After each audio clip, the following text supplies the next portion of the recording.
itulah fungsi tadi peraturan yang di bawah kanun Pak, peraturan bupati dan peraturan badan. Ya. Jadi itu jalan nggak Pak selama ini?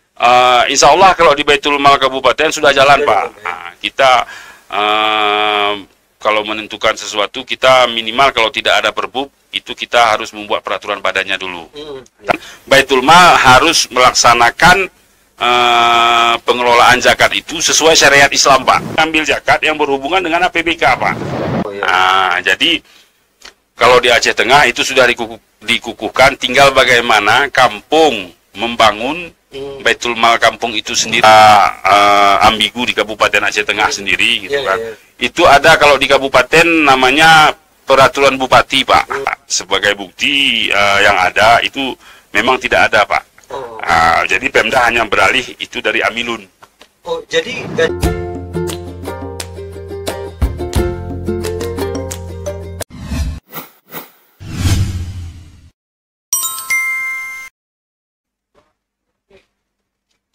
Assalamualaikum warahmatullahi wabarakatuh. Selamat berjumpa kembali dengan podcast Dintas Gayo. Hana kabar amaina abang aka ngi rakan sebut biak saudara beweli.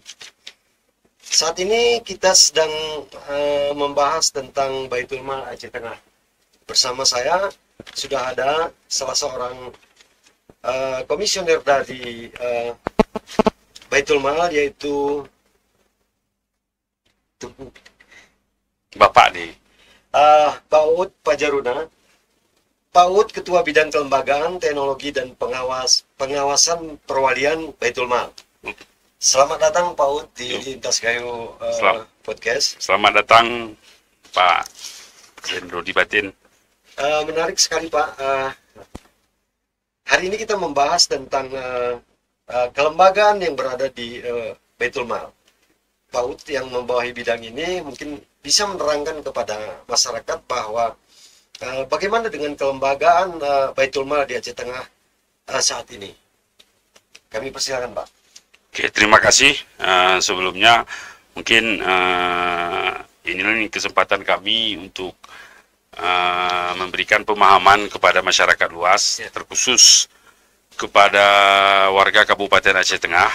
Sebenarnya lembaga Baitul Mal ini apa gitu. Jadi mungkin pertama sekali Pak Wen, kalau kita merunut ke kanun, Baitul Mal itu adalah lembaga kekhususan yang ada di Aceh Pak. Yang ada di Aceh. Jadi karena kita Kabupaten Aceh Tengah, jadi kita termasuk gitu. Yang mengelola ada 5 yang kita kelola Pak. Itu zakat 1, infak, harta agama lainnya, wakaf dan perwalian Pak. Perwalian itu maksudnya gimana Pak? Maksudnya seperti ini, ada anak kecil atau yang belum akil balik yang selama ini harus kita tentukan siapa walinya berdasarkan syariat Islam. Tapi itu belum sampai saat ini di Kabupaten Aceh Tengah belum kita laksanakan. Fokus kita masih ke zakat dan infak. Mungkin nanti dengan meningkatnya SDM kita dan ke kapabilitas kelembagaan di Baitul Mal sendiri, itu bisa kita garap dengan baik Pak. Jadi menyangkut Pak Ud tentang kelembagaan tadi, betul, bagaimana Pak. lembaga di Baitul Mal Aceh Tengah? Oke, jadi karena saya sudah bilang tadi Baitul Mal itu di Aceh ada 3 Pak. Satu Baitul Mal Aceh, itu yang provinsi. Yang kedua Baitul Mal Kabupaten, itu yang ada di kabupaten kota di Aceh. Yang ketiga itu Baitul Mal Kampung.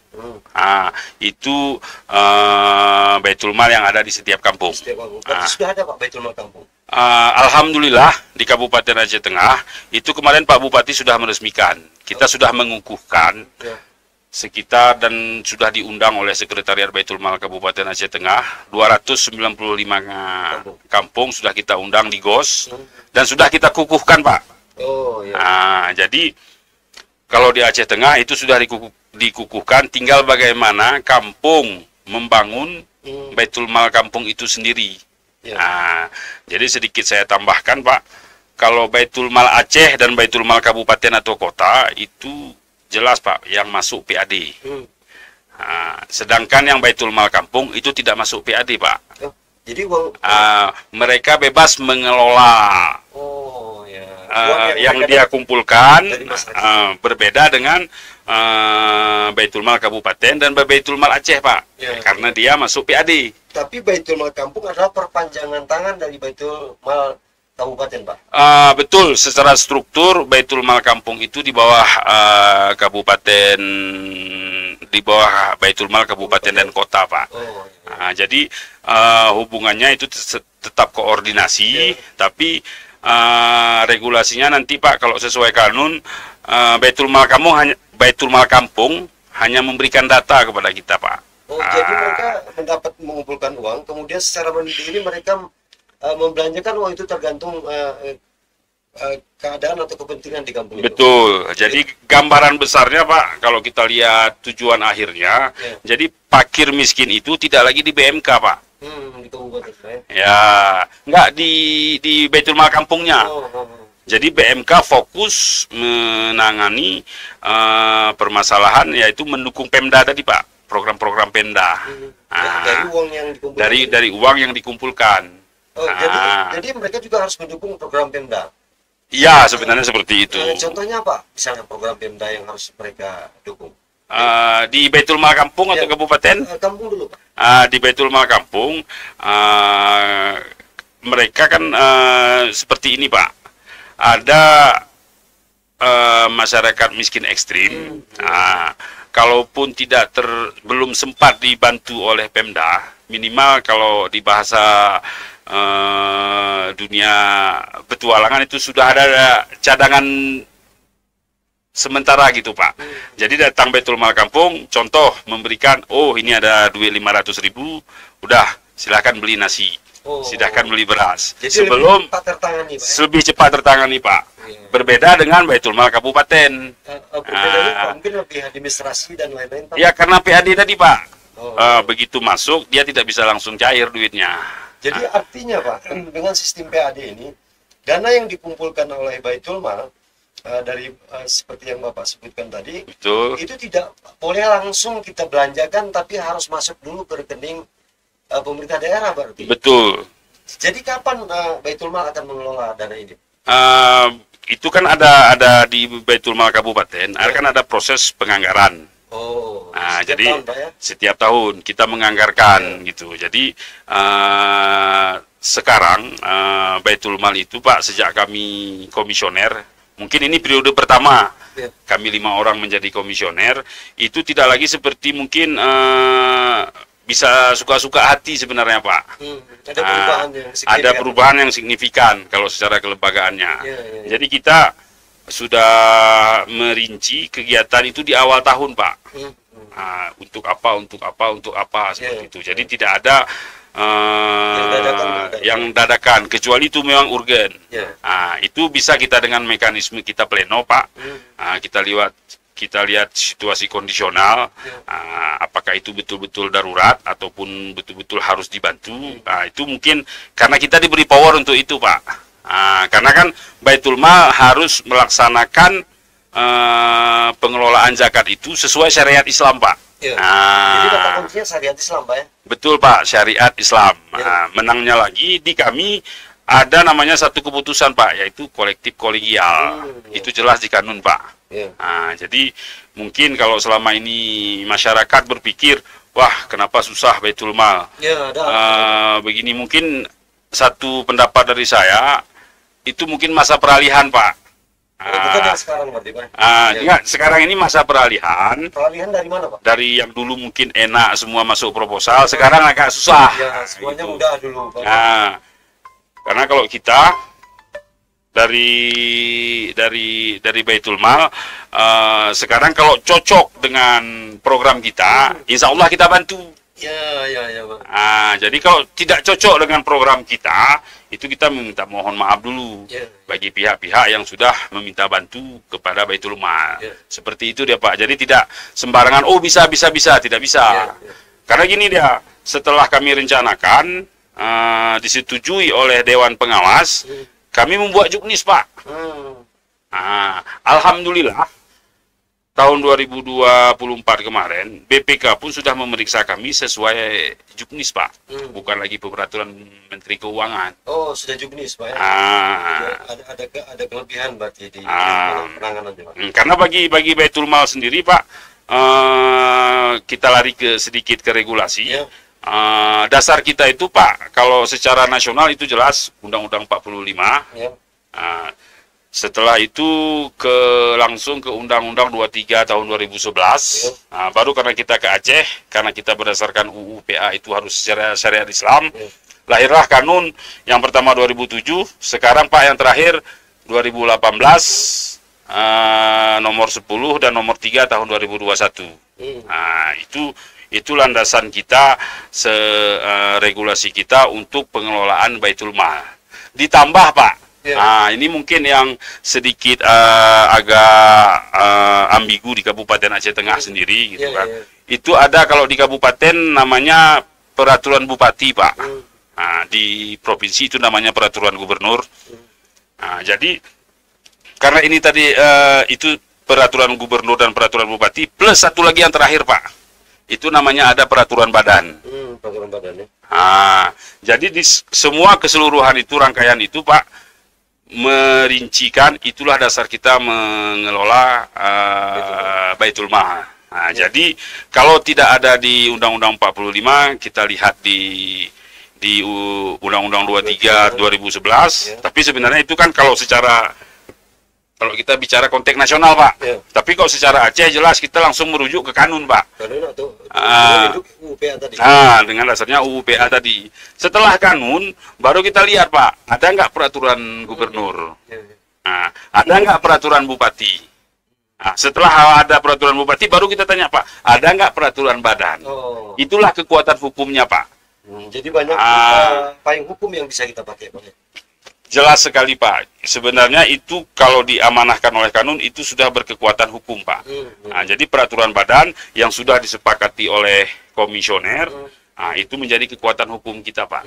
Jadi kalau sudah disepakati oleh komisioner, sebenarnya itu sudah berkekuatan hukum, Pak. Jadi, Pak, adakah selama ini terjadi katakanlah semacam aturan yang satu berdasarkan syariat Islam, kemudian yang satunya lagi berdasarkan katakanlah peraturan Menteri Keuangan, karena katanya begitu uang zakat ini disimpan di Pemda, betul, kemudian itu akan menjadi PAD bagi pemerintah kabupaten kota dan di Aceh. Nah, dari segi kelembagaannya bagaimana Bapak memahami kedua aturan ini dalam melaksanakan Baitul Mal? Terima kasih, itu pertanyaan yang sangat bagus, Pak Win. Jadi sebenarnya gini, Pak, itulah fungsi tadi peraturan yang di bawah kanun, Pak, peraturan bupati dan peraturan badan. Jadi itu jalan nggak, Pak Samin? Insya Allah kalau di Baitul Mal Kabupaten sudah jalan, Pak. Kita kalau menentukan sesuatu, kita minimal kalau tidak ada perbub itu kita harus membuat peraturan badannya dulu. Tapi sayangnya, Pak, di Kabupaten Aceh Tengah, saya harus bilang ini dan ini untuk menjadi koreksi kita semua. Peraturan bupati kebanyakan 80%-nya, Pak, masih berdasarkan kanun 2007, Pak. Jadi itu menjadi menghambat kerja Baitul Mal berarti, Pak. Kalau saya belum ke menghambatnya, Pak. Maksudnya dasar itu saja sudah tidak bisa kita pakai lagi sebenarnya, Pak. Kita karena kanun kita sudah ada yang baru. Tapi pelaksanaannya masih memakai kanun yang lama. Yang kanun 2027. Jadi akhirnya kan terkendala nih, Pak. Betul. Makanya begitu kami datang, kita sudah mensinkronisasikan itu, mencoba mengejar itu. Alhamdulillah, Pak. 2 perbub tentang badan dan tentang sekretariat itu sudah, Pak. Tapi masih merujuk ke kanun 10 2018. Bukan lagi yang 2007, Pak. Ya, sudah pasti yang dua. Makanya saya bilang tadi 80%. Yang 2 sudah merujuk ke kanun 10 2018. Yang sayangnya kan Perbuk itu Pak keluar sebelum perubahan Kanun 3 nomor 3 tahun 2021, sehingga kan kita harus menyinkronkan lagi Pak. Iya, iya. Nah, itu dia Pak. Untuk pelaksanaannya Pak. Untuk pelaksanakannya, karena kita kan aturan atasnya berubah, otomatis aturan bawahnya juga berubah. Nah, harus kita sesuaikan. Nah, itu belum Pak. Belum kita lakukan sampai sekarang. Dan yang paling update, karena itu yang paling penting selama kami di komisioner ini, kami menggodok peraturan pengelolaan zakat namanya Pak dan infak. Dan itu sampai saat ini tinggal menunggu tanda tangan Bupati Pak. Jadi sekretariat kemarin sudah kami serahkan, karena itu sudah sesuai dengan regulasi yang ada di Aceh. Kita sudah buat tim, kita sudah membuat draftnya Pak, sudah kita kirim untuk sinkronisasi ke provinsi. Jadi bagian hukum provinsi minta itu juga Pak. Jadi kita tidak seenaknya membuat gitu Pak. Jadi peraturan Bupati itu harus dicek dulu oleh provinsi. Nah, sampai di provinsi dicek oleh Baitul Mal Pak. Dicek oleh Baitul Mal provinsi. Setelah itu dikembalikan lagi ke Kabak Hukum, baru dikembalikan ke Kabak Hukum Kabupaten. Itu kan prosesnya panjang Pak. Itu alhamdulillah sudah kita lakukan. Tinggal sekarang menunggu Pak tanda tangan. Tanda tangan oleh siapa? Tanda tangan Pak Bupati. Itulah mungkin saya pun bingung di sini kenapa itu belum ditandatangani Pak. Karena itu sudah siap Pak. Itu sudah sinkron Pak.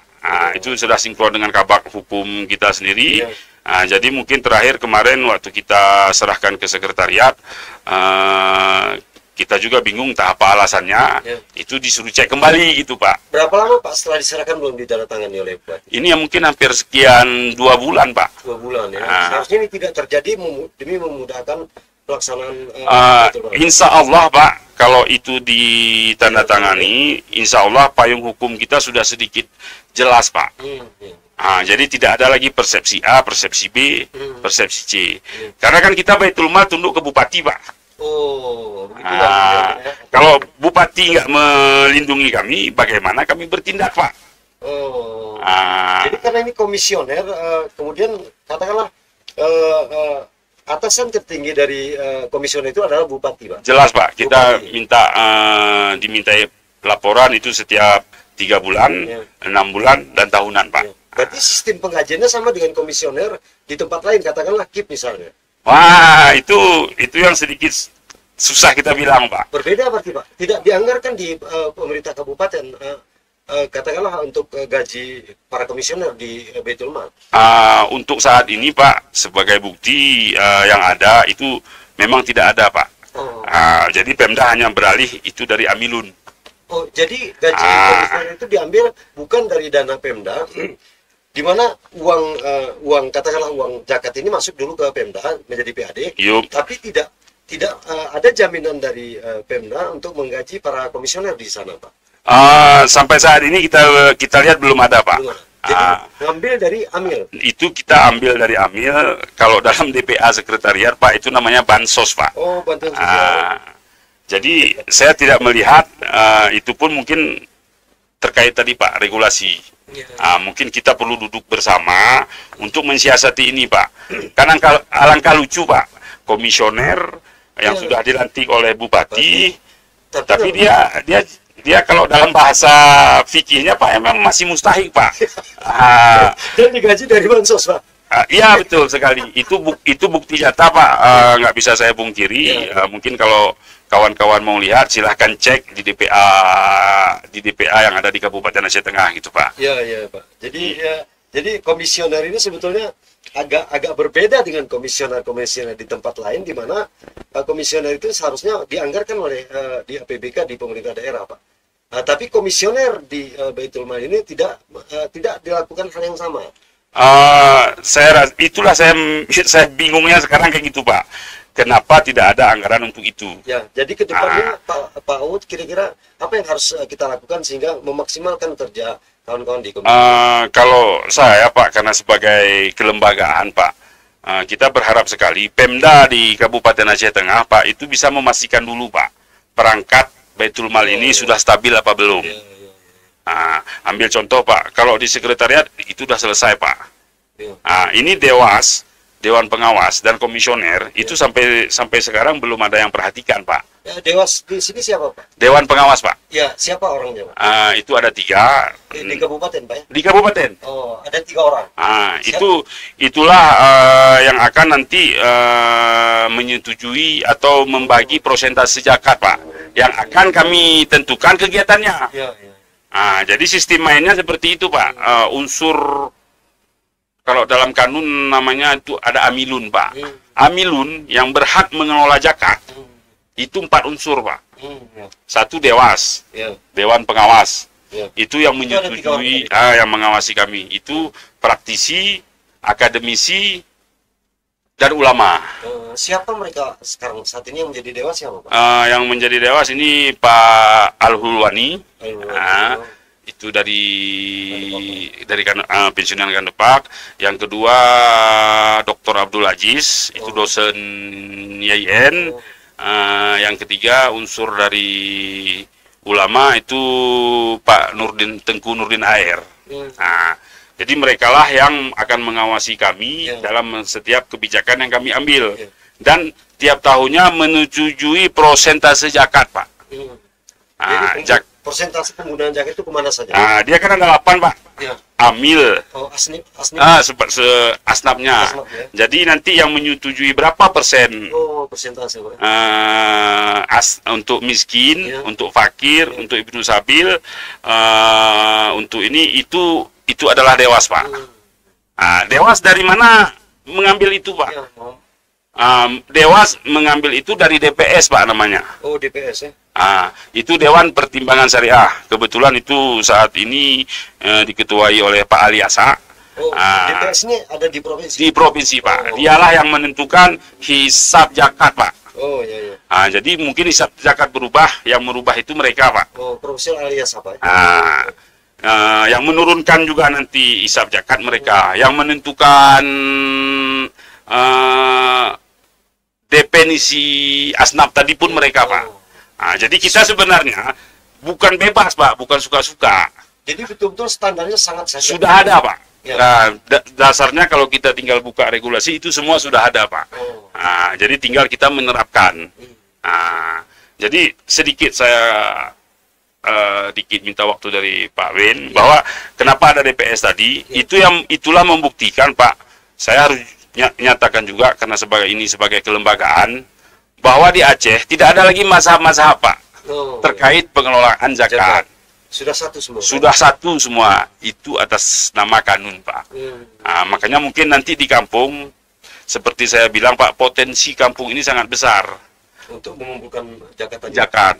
Jadi zakat kita nih Pak, makin miskin sebenarnya kabupaten tak perlu lagi nanti Pak. Ya, karena sudah selesai di kampung. Itulah perjuangan yang akan kita ke depannya. Ke depan pelan-pelan Pak. Iya. Kita buka ininya. Karena gini deh Pak, kabupaten hanya boleh mengambil zakat yang berhubungan dengan APBK Pak. Misalnya Pak? Contoh gaji pegawai negeri. Proyek. Koperasi karena terkait izin. Habis itu yang vertikal Pak, intensi vertikal. Ada swasta Pak. Swasta ini kan mungkin ada seperti pengusaha kopi yang terkait dengan Pemda, dengan izin, itu kita yang ambil zakatnya Pak. Selebihnya di kabupaten tidak menutup kalau personal atau badan yang membayar zakat ke BMK. Tapi dengan konsekuensi harus masuk PAD Pak. Kalau mau lebih cepat, jadi di kampung. Berarti ini artinya Pak Uut bahwa dengan dibentuknya oleh Baitul Mal Kabupaten, Baitul Mal Kampung tadi, maka sistem penanganan katakanlah saudara kita yang nasibnya kurang beruntung, fakir miskin tadi, lebih cepat akan tertangani Pak ya. Hasil akhirnya seperti itu Pak, tapi kan karena di lapangan itu sekarang belum bisa kita bilang Pak. Tapi sudah jalan Pak. Insya Allah sudah jalan, seperti saya bilang tadi, kita sudah mengukuhkan. Mungkin tahun depan kita memanggil lagi mereka, bagaimana kendala-kendala yang mereka hadapi, bagaimana tantangan untuk pengelolaan zakat di level kampung itu bisa kita selesaikan. Plus kita akan, karena di kanun kewajiban kita membina mereka, Pak. Sistem administrasi dan lain-lain. Ya. Itu Pak, di Baitul Mal Kampung tadi yang menjadi pengurus Baitul Mal Kampung itu apakah Pak imam langsung atau ditunjuk Pak? Atau secara ex officio itu imam, Pak. oh, imam langsung yang menjadi pengumpul zakat tadi, Pak. Ketua Baitul Mal Kampung. Oh. Nah, tapi kan terkait tadi Pak, kan harus ada regulasi. Yeah. Karena ada kasus menarik kemarin waktu pengukuhan Baitul Mal Kampung. Yeah. Dikatakan Baitul Mal Kampung itu masuk ranah tipikor. Sebenarnya kan tidak. Maksudnya masuk begini. apa terjadi penyimpangan maksudnya? Ya, kalau terjadi penyimpangan itu masuk ranah tipikor.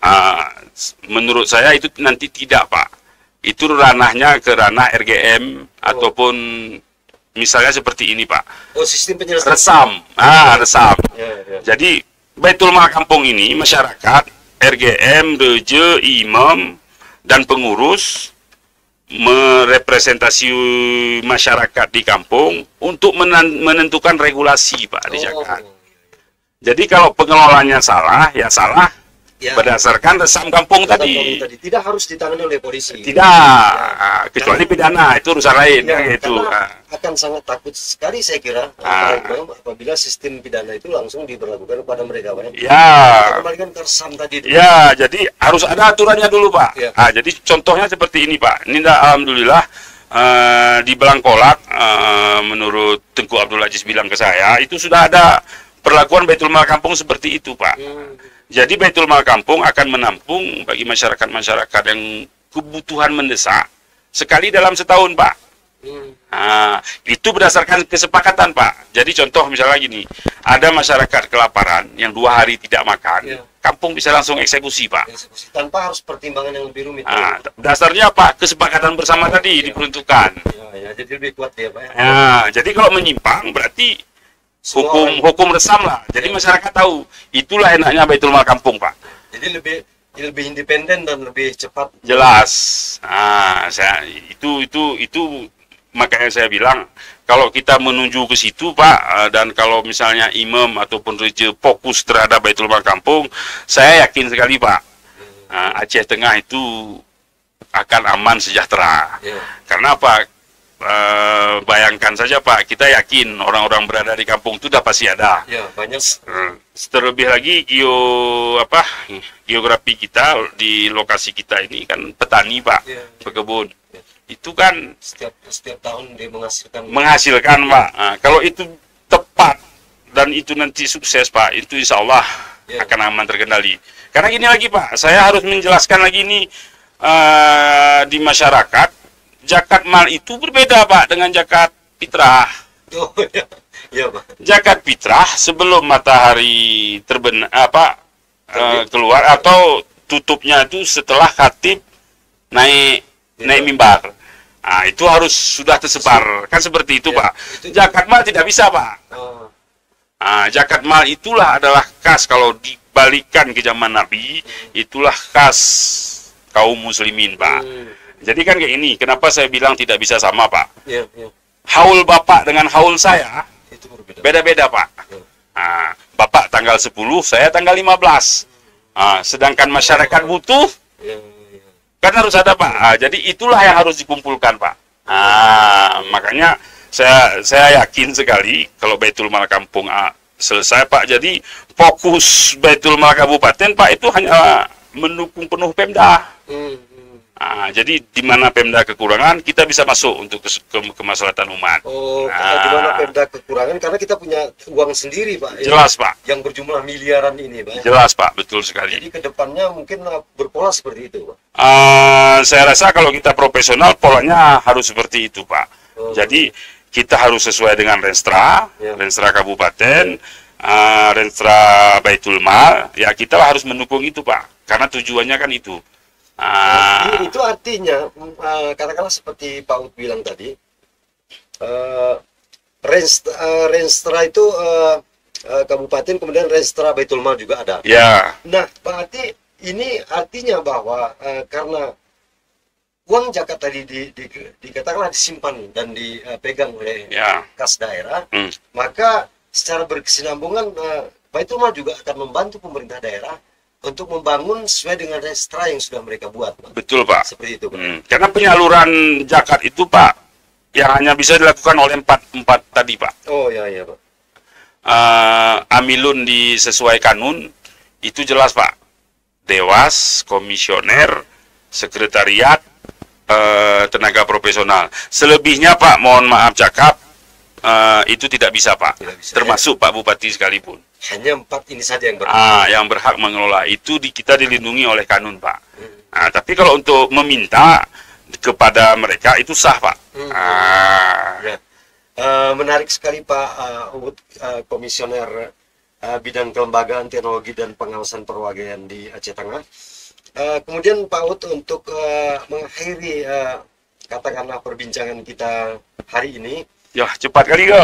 mungkin Pak Uut dari bidang kelembagaan ingin menyampaikan semacam pesan atau harapan ke depannya dari lembaga yang sangat mulia ini, Pak. Silakan, Pak. Oke, terima kasih Pak Win. Harapan saya ini terutama saya tujukan kepada pemerintah, Pak. Mohon perhatikan Baitul Mal itu secara tanggung jawab dan haknya, dan juga perhatikan apa-apa kebutuhan sekretariat di Baitul Mal, termasuk komisioner dan dewas. Jadi kalau lembaga ini masih pincang, Pak, itu kita agak sulit, Pak. Jadi kita harapkan seperti saya bilang tadi, aturan kanun sudah jelas, Pak. Kita hanya tinggal mengikuti. Kalau ada nanti ketimpangan, saya rasa, Pak, itu bisa ditutupi dengan peraturan bupati, Pak. Dan peraturan badan yang akan kita buat. Jadi tidak ada lagi ini versi A, ini versi B. Kalaupun ada permasalahan ke depan seperti itu, ayo kita duduk, ayo kita buat perbubnya. Itu pesan saya kepada pemerintah supaya tidak ada lagi, Pak, begini. Oh, nanti kami laksanakan, kami takut. Karena berbenturan dengan aturan. Berbenturan dengan aturan. Jadi power itu ada di dalam regulasi namanya, Pak. Itulah peraturan bupati. Setelah ada peraturan bupati, kami bisa bebas melaksanakan kegiatan seperti yang sudah diputuskan. Seperti itu aja, Pak, harapan kami kepada pemerintah. Semoga ini sangat didengarkan. Jadi untuk menjadi Baitul Mal Kabupaten Aceh Tengah lebih jaya dan lebih kredibel, dan lebih amanah dan lebih transparan seperti logo kami, Pak. Oke, sekian saja dari saya, Pak. Ya, terima kasih Pak Uut.